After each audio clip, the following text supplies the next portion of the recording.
George Rogers Clark, 1752 to 1818. Politics, Economics, and Government. George Rogers Clark was called the conqueror of the Northwest Territory. He was very brave during the Revolutionary War. He promoted the common good for the people of Kentucky. He kept them safe from Native American and British attacks.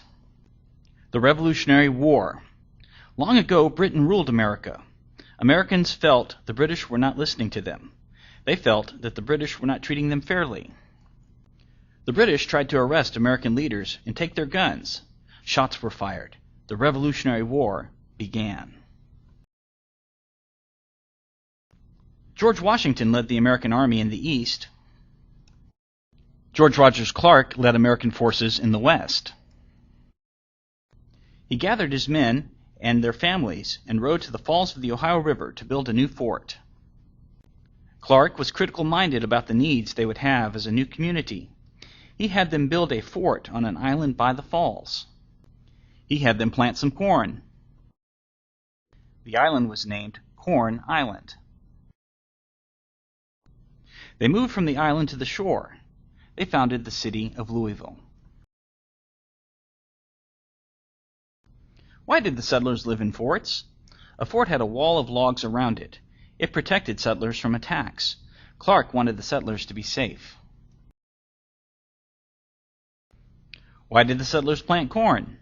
Corn can be dried and saved.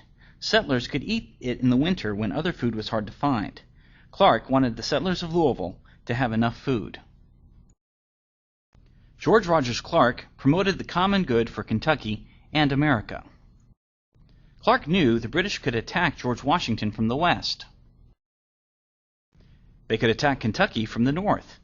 If Clark could capture the British forts north of the Ohio River, Americans would be safe. Clark and his men rode over the falls of the Ohio. He met with the French and Native Americans who lived in the area. He made friends with them. He was able to use negotiation and compromise to take control of 3 forts without any fighting. The British attack. The British leader Henry Hamilton brought his forces to Fort Sackville. They took the fort from the Americans. He wanted to attack Kentucky in the spring. He did not think Clark would attack the British because it would be too cold in the winter. He was wrong. Clark heard about Fort Sackville. He decided to be bold. He decided to surprise the British and to attack in the winter.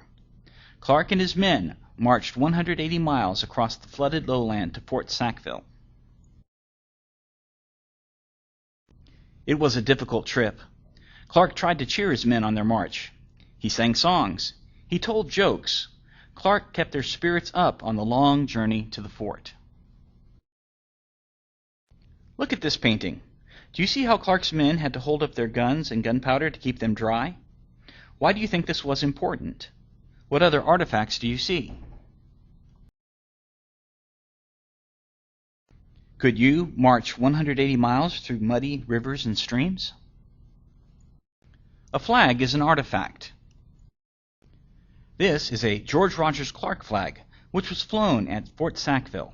It has red and green stripes. Clark tricks the British. Clark was clever. He tricked the British. He used more campfires than they needed and many different flags. The British thought there were more American forces around the fort than there really were. They thought they could not win this battle, so they chose to give up. This stamp shows Hamilton turning over the fort to Clark.